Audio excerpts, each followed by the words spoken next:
I'm Effie, 67 years old, and until last Christmas, I had managed to keep my $16 million lottery win a secret for 8 years.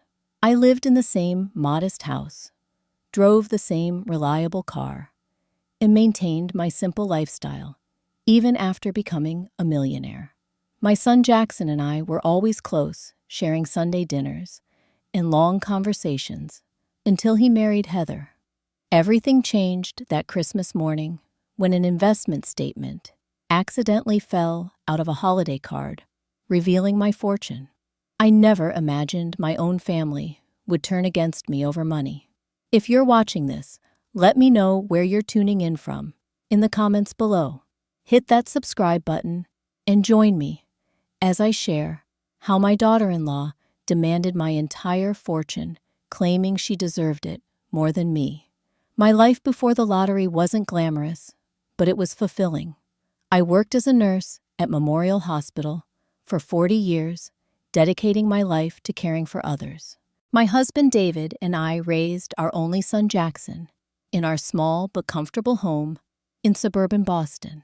We never had much money, but we had enough. David was a high school history teacher who loved his job and our family more than anything. When David was diagnosed with aggressive pancreatic cancer 12 years ago, our world shattered. He fought hard through chemo and radiation, but after 11 months of battle, I lost my best friend and partner of 35 years. Jackson was just 22, then finishing his computer science degree. Despite his grief, he stepped up helping with funeral arrangements and supporting me through those dark days. I continued working as a nurse for several more years, finding solace in caring for others. My modest widow's pension, combined with my nursing salary, kept me comfortable. I had no complaints about my financial situation. Then came the day that changed everything. 8 years ago, at 59, I bought a lottery ticket on a whim while picking up groceries. I'd occasionally purchase one when the jackpot grew large, never expecting to win. That night, I watched in disbelief as my numbers appeared on the screen. $16 million. After taxes, around $11 million hit my bank account. I remember sitting at my kitchen table, staring at the confirmation letter, completely overwhelmed. My first thought wasn't about what to buy, but rather who I needed to protect from this information. Sudden wealth can change relationships in ways you never expect. After careful consideration, I decided to keep my win private. Massachusetts allows lottery winners to remain anonymous, and I took full advantage of that option. I consulted with Patricia, a financial advisor recommended by the Lottery Commission. She helped me invest wisely and plan for retirement. I decided to continue working for 3 more years before quietly retiring. Jackson had just started his career as a software engineer at a promising tech startup. We were incredibly close, having only each other after David passed. Our Sunday dinners were sacred.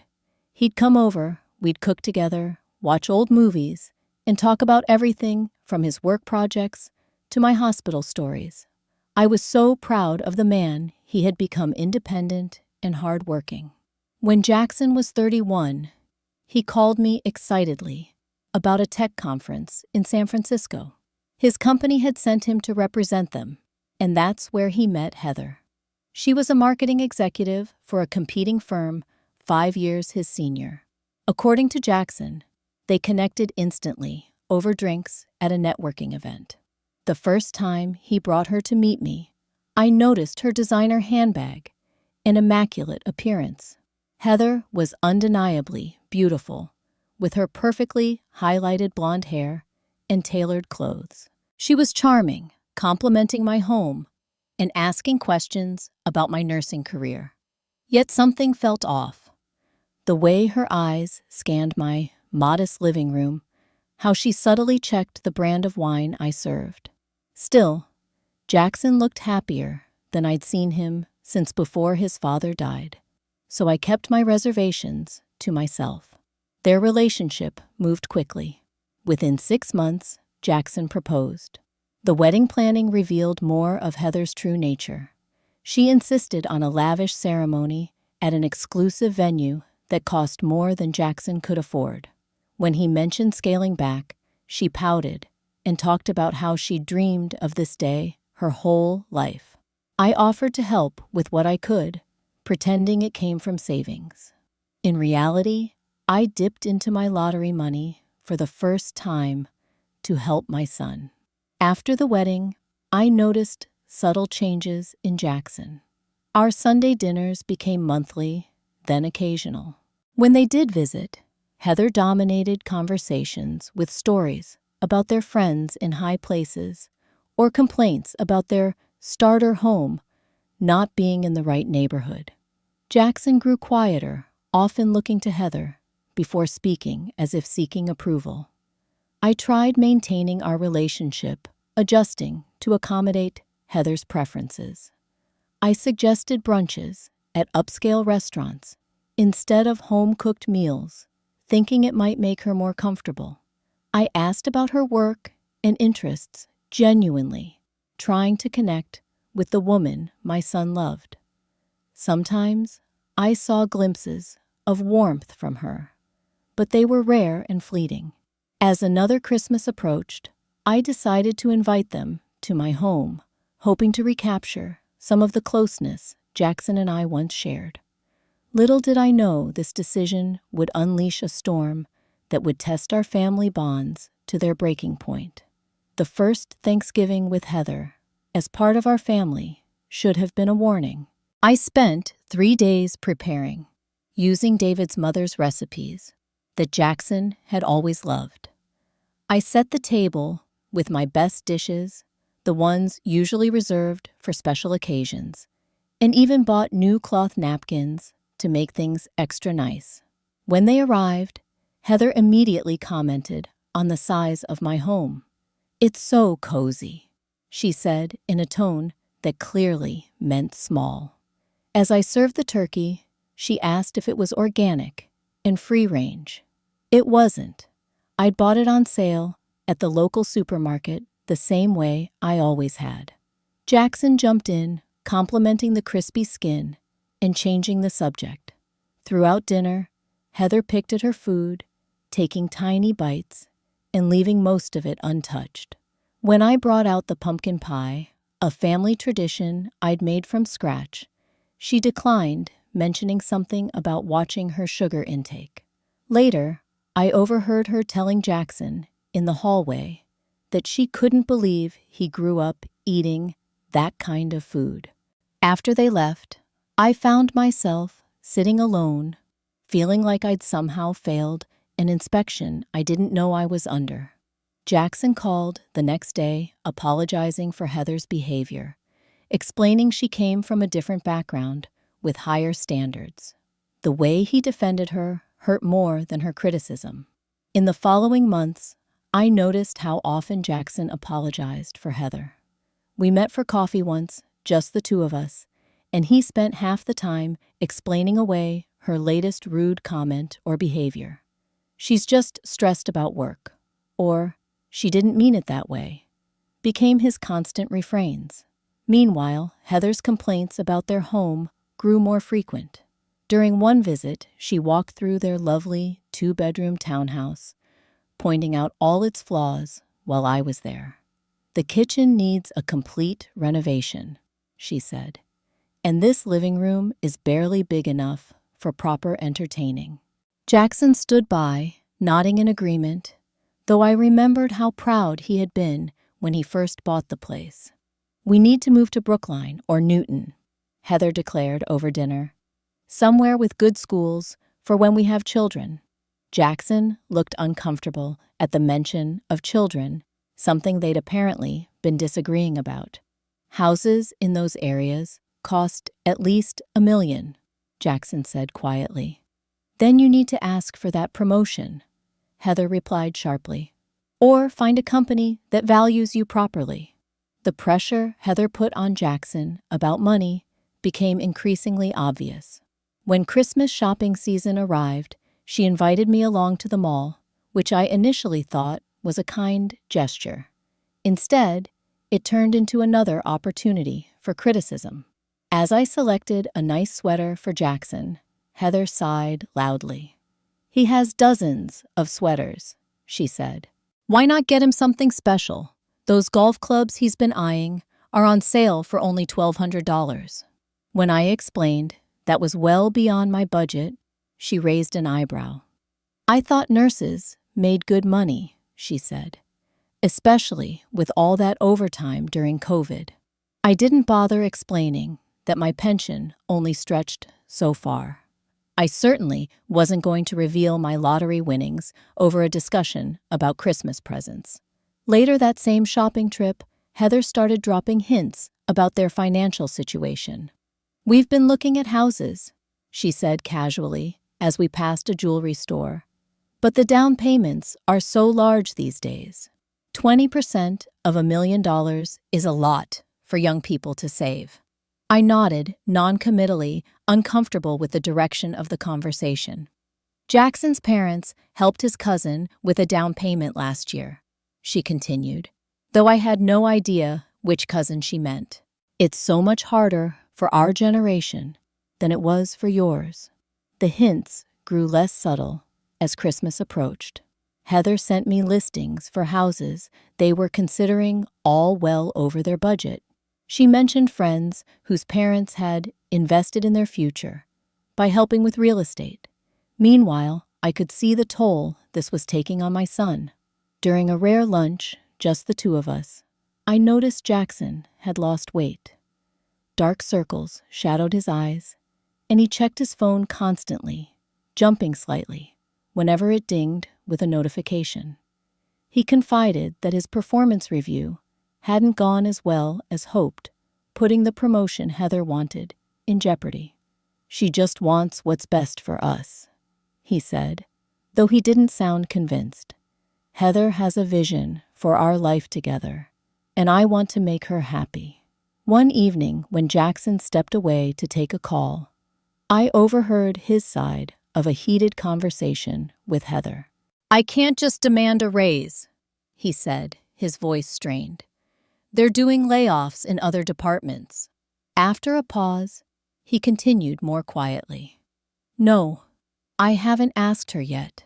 I can't just ask my mom for money. You don't understand." I pretended not to have heard when he returned, but his words weighed heavily on me. I was torn between wanting to help my son and recognizing that simply handing over money might actually harm him in the long run. Would it solve the real issues in his marriage, or just enable Heather's materialistic demands? I scheduled a meeting with Patricia, my financial advisor, to discuss possibly helping with a down payment. She listened carefully to my situation before offering her perspective. "Effie," she said gently, "in my experience, money rarely solves relationship problems. In fact, it often makes them worse. If you decide to help, I'd recommend doing so with clear conditions, and perhaps suggesting they work with a financial counselor first." Her most important advice came last. Be very careful about revealing the full extent of your wealth. I've seen family dynamics change dramatically when large sums are involved. People you thought you knew can become unrecognizable. I took her words to heart, deciding to host Christmas at my home and prepare thoughtful but modest gifts. I hoped the holiday spirit might soften some of the tension that had been building. 2 days before Christmas, Heather called with last-minute demands about the dinner menu. "Jackson and I are doing low-carb now," she announced, "so no potato stuffing or desserts with sugar. And we prefer free-range turkey if you haven't bought one already." I had, in fact, already purchased and begun preparing everything. Rather than argue, I simply added a few more vegetable options and promised to serve any carbs on the side. Inside, though, my determination was growing. I would make this Christmas special, despite the challenges. But I was also becoming increasingly aware that something needed to change in this dynamic. Christmas morning dawned bright and clear, with fresh snow covering the ground like a scene from a holiday card. I woke at 5, too excited and nervous to sleep any longer. I wanted everything to be perfect, hoping the familiar traditions might bring back some of the warmth and connection Jackson and I once shared. I spent hours decorating the house with the ornaments Jackson and I had made together over the years, including the salt dough handprint he created in kindergarten. I hung the stockings David had bought us our first Christmas as a family, including the small one for Jackson, that now looked almost comically small compared to the grown man he'd become. The kitchen filled with familiar smells as I prepared our traditional recipes, some dating back generations. David's mother's cornbread, stuffing my grandmother's cranberry sauce, and the special eggnog David used to make every Christmas morning. I made sure to keep the low-carb options Heather requested readily available as well. When noon came and went, with no sign of Jackson and Heather, I called to check if they were okay. Heather answered, sounding irritated, explaining they were running late because she needed to finish her makeup. They finally arrived at 2-3 hours after our agreed time. The turkey was barely staying warm. "Sorry, Mom," Jackson said, kissing my cheek. "Traffic was crazy." Heather breezed past me into the living room, her eyes immediately scanning the space. "You still have the same decorations from last year," she observed. "We just completely redid our Christmas theme with blue and silver. So much more elegant than traditional red and green." I served eggnog, mentioning it was a family recipe. Heather declined, asking for water instead. Jackson took a small sip of his, then set it aside when Heather gave him a look. We moved to the gift exchange gathering around the small tree. I watched anxiously as Jackson opened the handmade quilt I'd spent months creating, stitching together fabrics from his childhood, high school, and college years, including pieces of his father's old shirts. "Mom," Jackson said softly, running his fingers over a patch from his first programming camp t-shirt. "This is incredible. You made this." His eyes glistened with tears as he recognized each piece and the memories they represented. Heather opened her gift, next, a delicate silver bracelet with her birthstone that I'd carefully selected. "Thank you," she said, with a tight smile, setting it aside without trying it on. "Their gift to me was a department store gift card. So you can pick out whatever you want," Heather explained. I thanked them, trying not to show my disappointment at the impersonal nature of the gift. As we gathered up this wrapping paper, a stack of mail I'd set aside to sort later tipped over. Holiday cards scattered across the floor, and among them fell an envelope from Patricia's office. Before I could reach it, Heather picked it up, her eyes catching the financial institution's logo. "You dropped this," she said, but rather than handing it to me, she glanced at the contents, visible through the window envelope. Her eyes widened. "What is it?" Jackson asked, noticing her expression. The next few moments played out in slow motion. Heather pulled the statement from the envelope, her eyes scanning the paper. $16 million, she gasped, loud enough that Jackson turned to look. "What are you talking about?" he asked, reaching for the paper. Heather handed it over, her eyes never leaving my face. I stood frozen, my heart pounding. The quarterly statement clearly showed my investment portfolio's total value. The secret I'd kept for 8 years was suddenly exposed in the most abrupt way possible. "Mom," Jackson stared at me, confusion and hurt clouding his features. "Is this real? You have $16 million. The room fell deadly silent. I could hear the clock ticking on the mantel, the distant sound of children playing in the snow outside. Heather's expression transformed before my eyes, shock giving way to calculation as she processed this new information. "I won the lottery," I finally said, my voice barely above a whisper.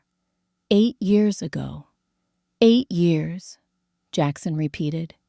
"You've had this money for 8 years and never told me. Even when Dad was sick, even when I was struggling with student loans, your father was already gone when I won," I explained. "And you had just started your career. I was afraid." "Afraid of what?" Jackson demanded. "That it would change things. Change us. Money does that to people." Heather's expression had completely transformed. The perpetual look of mild disdain she usually wore in my home was replaced by an intense interest, almost hunger. "Effie," she said, using my first name instead of her usual cold Mrs. Bennet. "What an amazing blessing. You must have been so shocked when you won." Her sudden warmth was more unsettling than her usual criticism. Throughout the awkward dinner that followed, she peppered me with questions about my investments, my financial advisor, my estate planning. Jackson remained quiet, pushing food around his plate, occasionally giving me wounded looks. "So, the money is just sitting there?" Heather asked, cutting directly to what interested her most. "Gathering interest while you live here." She gestured around my modest home. "It's carefully invested," I replied. "I donate to several charities annually. I help support the cancer ward where David was treated." "But you've never helped family," Jackson said quietly. It was the most painful moment of the day. "I helped with your wedding," I reminded him. "I offered to help with your education." "That was before," he said. "Before you were rich." I tried, explaining my reasons for keeping the win private. How suddenly revealing wealth can warp relationships and create expectations. How I wanted to protect our genuine connection. "Protect," Heather interjected. "Or control. Seems like you didn't trust Jackson with the truth." The tension built throughout the meal. When I went to the kitchen to get coffee, I overheard Heather's urgent whisper to Jackson. "Babe, do you realize what this means for us? For our future, that's family money just sitting there while we struggle." "We're not struggling," Jackson replied, though without much conviction. "Compared to 16 million, we're practically in poverty," Heather hissed. "She should have told you. You deserve to know about family assets." I returned with coffee, to find Jackson looking troubled and Heather watching me with new eyes, calculating eyes that followed my every move for the remainder of that painful Christmas day. The day after Christmas, I was still processing the previous day's events when my doorbell rang just after 8 in the morning. I opened it to find Heather standing alone on my porch, dressed impeccably in a camel coat and leather boots despite the early hour. "Is Jackson with you?" I asked, peering past her to the empty driveway. "He's at home. I wanted us to talk privately," she said, her voice softer than I'd ever heard it. "May I come in?" Reluctantly, I stepped aside to let her enter. She declined my offer of coffee, instead sitting primly on the edge of my sofa. For a moment, she looked almost contrite. "I want to apologize for my reaction yesterday," she began. "The news about your lottery win was just so unexpected. I'm sure you had your reasons for keeping it private." Her apology seemed rehearsed, lacking genuine remorse. Before I could respond, her tone shifted. "I've been thinking, though, about Jackson and what this means for him." Heather leaned forward, her expression earnest. "Have you updated your will since winning?" The abrupt pivot to my estate planning caught me off guard. "That's a rather personal question," I replied carefully. "It's just that as Jackson's wife, I feel a responsibility to ensure his interests are protected." Her smile didn't reach her eyes. "He is your only child after all. I assume everything goes to him eventually." "My financial arrangements are private," I said firmly. "But yes, Jackson is my beneficiary." Heather nodded, as if confirming something she already knew. "But that's just it, Effie. Why eventually Jackson deserves that money, Sal? Not after you're gone." There it was, the first explicit demand, laid bare with surprising directness. I stared at her, momentarily speechless at her audacity. "We're young," she continued, apparently taking my silence as encouragement. "We could use that money to build our future when it matters most. What good is it doing sitting in investment accounts while you live so modestly?" She glanced around my living room with barely concealed disdain. "What exactly are you asking for, Heather?" I wanted her to say it plainly. "We want to buy a house in Brookline, the one I showed you pictures of. It's $4.2 million, but it's an investment in our future. We need a new start with cars that reflect Jackson's professional status. I've had my eye on a Range Rover, and Jackson would look perfect in a Tesla." I listened in growing disbelief as she outlined plans for luxury home renovations, exotic vacations, country club memberships, and designer wardrobes, all couched in terms of investments and securing their future. "These things would make Jackson happy," she insisted. "Don't you want your only son to be happy? Jackson seemed perfectly happy before your extravagant wish list," I observed. Heather's pleasant facade cracked slightly. "You don't understand. We have certain obligations, social expectations. Jackson's career depends on making the right impressions." "How much debt are you in?" I asked, directly remembering Jackson's stressed appearance. Heather flinched, then composed herself. "That's our business. It becomes my business when you ask me to pay for it." After some pressing, the truth emerged in fragments. They were deeply in debt, primarily from Heather's spending. Designer clothes, expensive restaurants, luxury vacations they couldn't afford, all charged to credit cards, carrying massive interest. Jackson had co-signed everything, likely not fully aware of the extent of their financial problems. "He's under tremendous pressure at work," Heather admitted.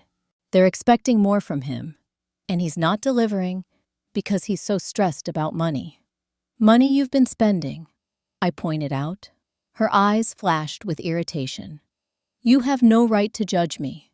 You've been sitting on a fortune all these years, watching us struggle. What kind of mother does that? Struggle.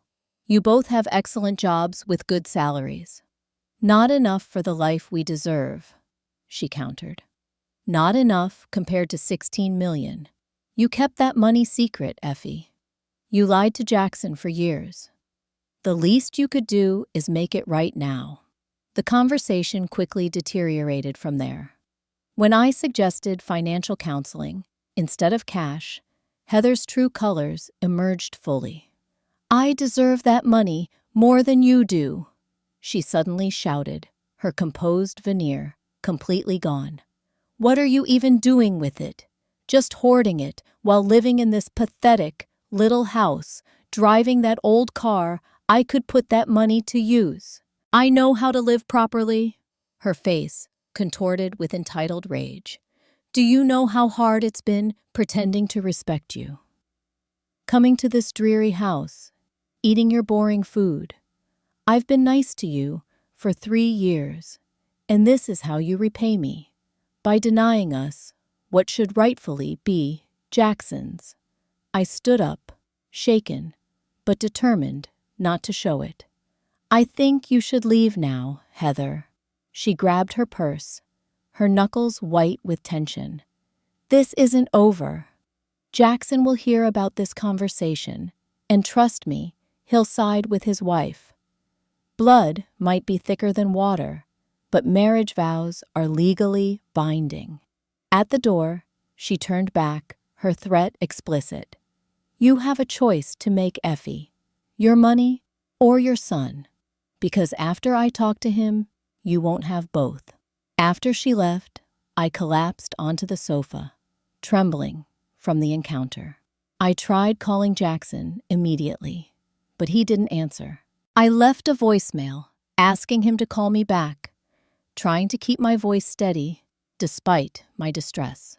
As the day wore on, with no return call, the isolation felt overwhelming. Had I already lost my son? Had Heather's ultimatum already turned him against me? I found myself staring at family photos, wondering how we'd arrived at this painful crossroads. The week between Christmas and New Year's passed in agonizing silence. No call from Jackson, no response to my messages. I vacillated between worry for him and hurt at his apparent choice to side with Heather without even hearing my side of the story. On New Year's Eve, when the phone finally rang, displaying Jackson's number, my heart leapt with hope. Jackson, I answered immediately. I've been so worried. Mom. His voice sounded distant formal. We need to talk about the money situation. No Happy New Year. No questions about how I was doing. Just the money situation. I felt my heart sink. I'm sorry I didn't tell you about the lottery, I began. I was trying to protect our relationship, to keep things normal between us. By lying to me for 8 years, the hurt in his voice was palpable. Do you know how that makes me feel? That my own mother didn't trust me. It wasn't about trust. I tried to explain. Money changes people, changes relationships. I've seen it happen to others. I was afraid. Afraid I'd ask for money. His tone hardened. Well, now I am asking. Heather and I need your help. I took a deep breath. Jackson, I'm concerned about what's happening. Heather came to see me the day after Christmas, and some of the things she said were troubling. She told me about your conversation, he interrupted. How you accused her of being a gold digger and blamed her for our financial problems. That wasn't at all what had happened, but I could hear in his voice that he'd accepted Heather's version of events completely. That's not true, I said. But we did discuss your financial situation, which seems serious. How much credit card debt do you have? There was a long pause. Around $70,000, he finally admitted. But that's not the point. It is the point, Jackson. That's an emergency. What happened? Another pause. Heather has certain expectations. The right neighborhoods, the right restaurants, the right clothes. I want her to be happy. Even if it's destroying your financial future, your career. He sighed heavily. My job's not going great right now. I missed some deadlines. My performance review was terrible. They're talking about putting me on a probation plan. This was worse than I had feared.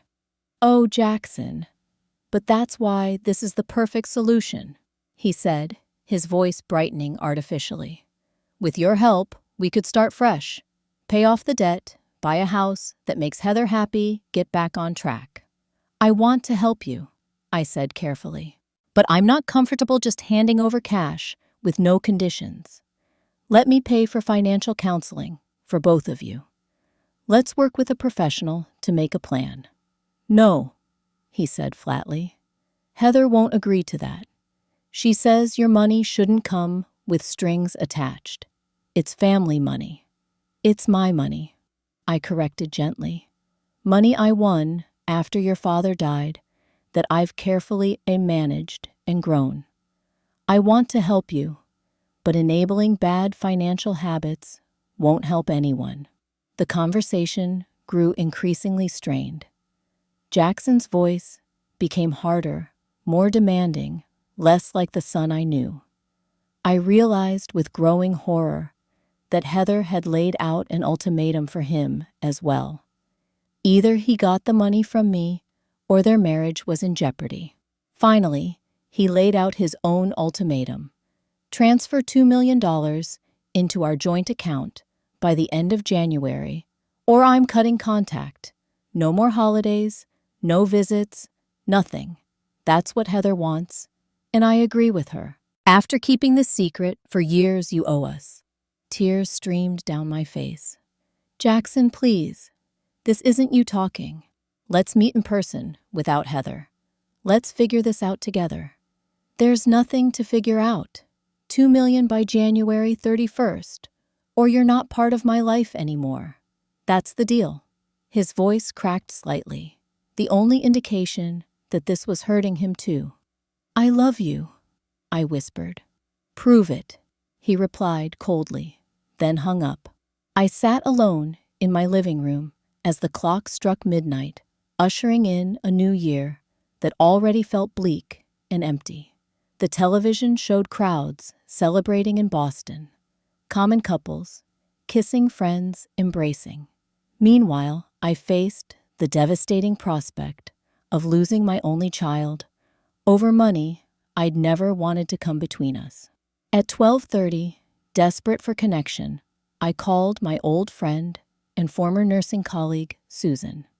Despite the late hour, she answered. Effie, are you okay? Her concern was immediate upon hearing my tear-filled voice. I need a friend, I managed to say, before breaking down completely. Within 40 minutes, Susan was at my door, still wearing her New Year's Eve party dress under her winter coat. She held me while I sobbed, then listened, without judgment, as I explained everything, including my lottery secret. You did what you thought was right, she assured me. But Effie, you can't give in to blackmail, even from your own son. That's not love, that's extortion.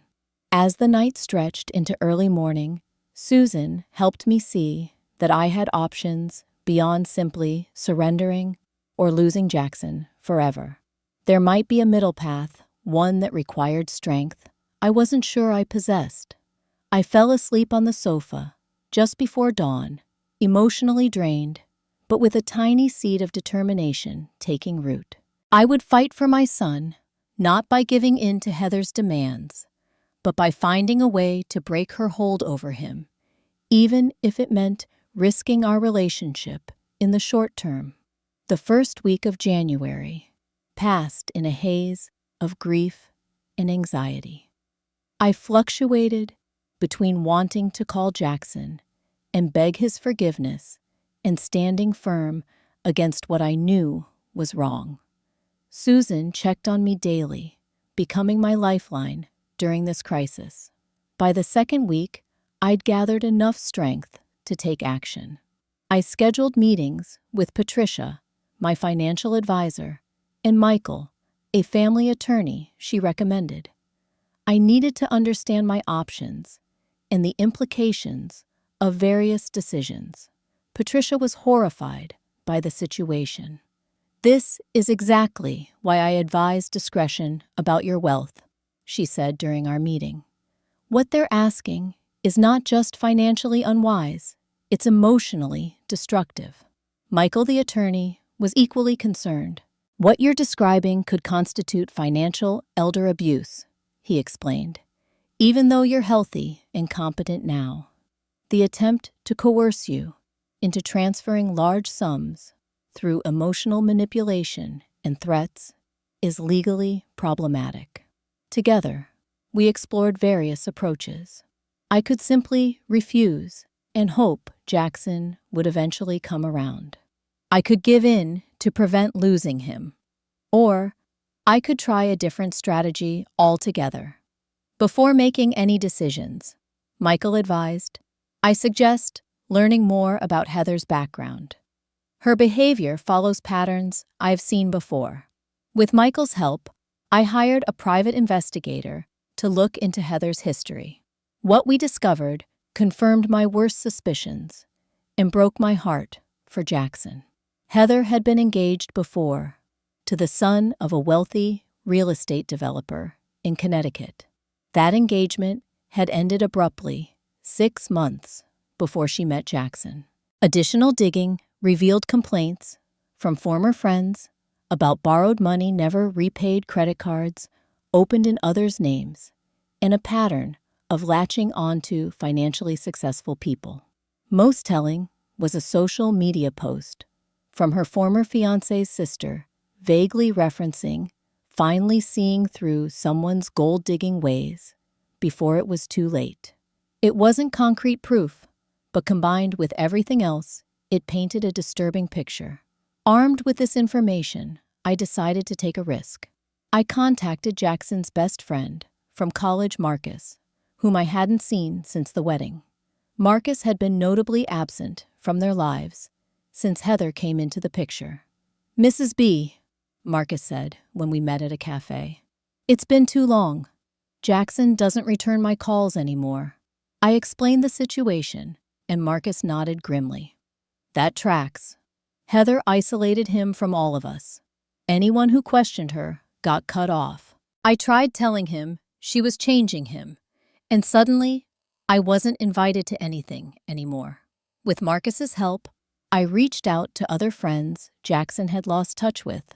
The pattern was clear.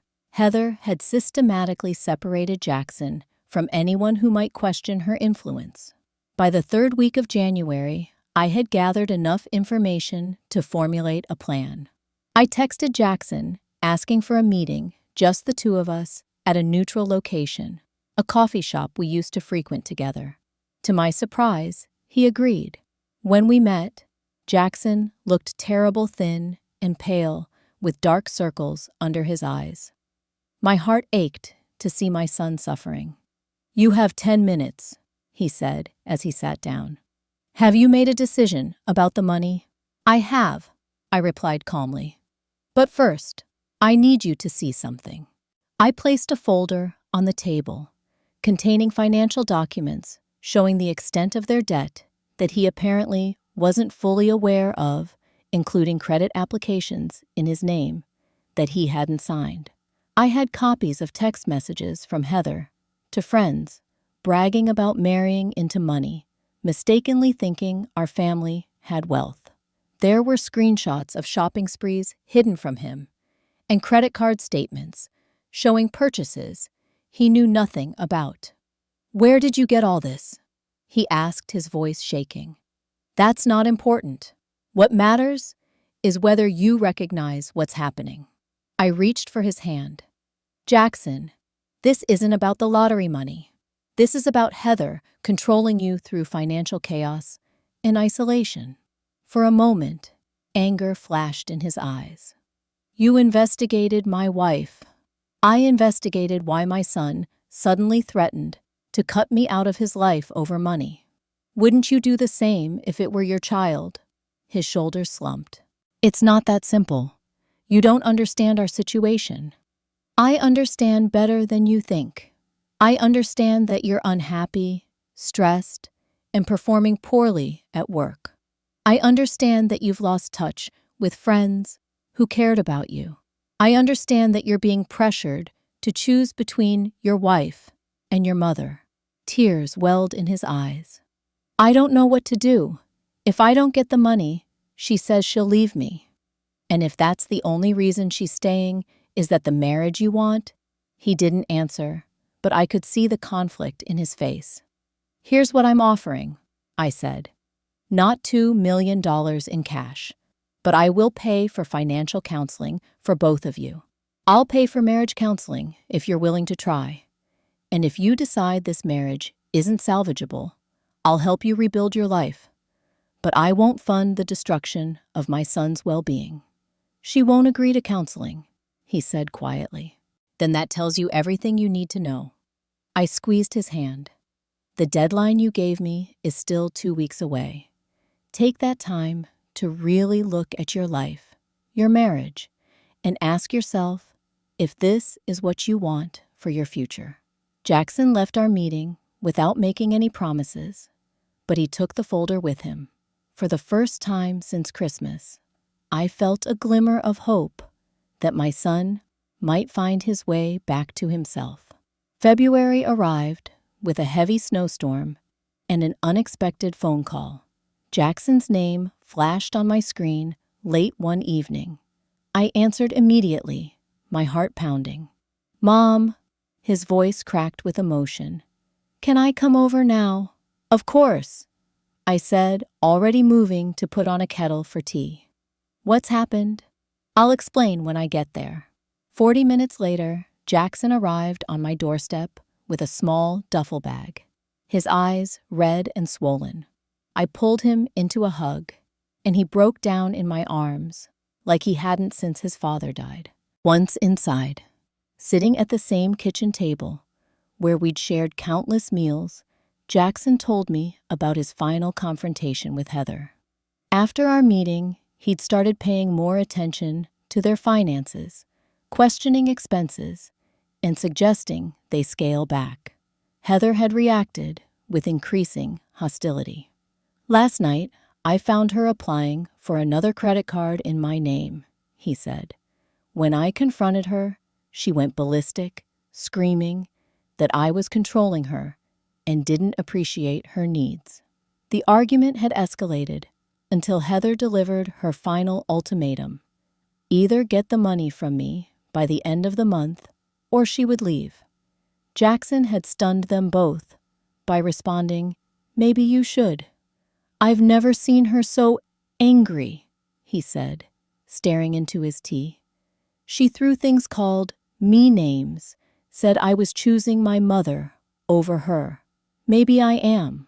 But Mom, I'm so tired of walking on eggshells, of never having enough, no matter how much I earn. You can stay here as long as you need." I assured him, careful not to push or say, "I told you so."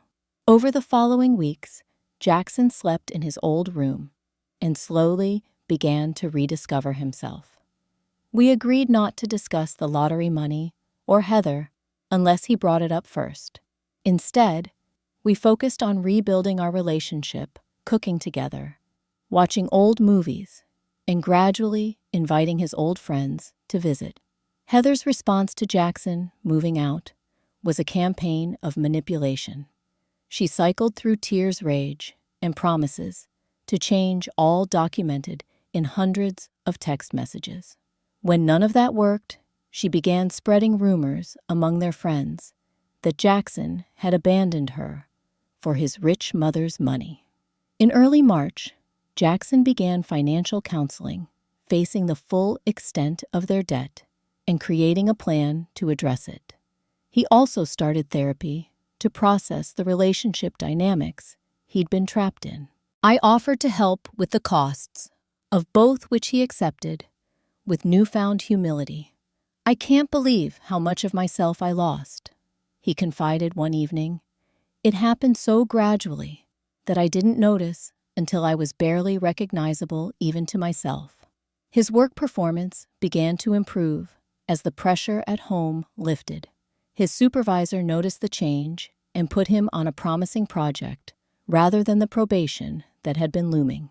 Heather's attempts at reconciliation turned darker when she realized Jackson wasn't coming back. She threatened to tell everyone about my lottery winnings, apparently thinking this would somehow embarrass me. "Let her," I told Jackson when he warned me. "I'm not ashamed of winning the lottery. I was only ever trying to protect our relationship."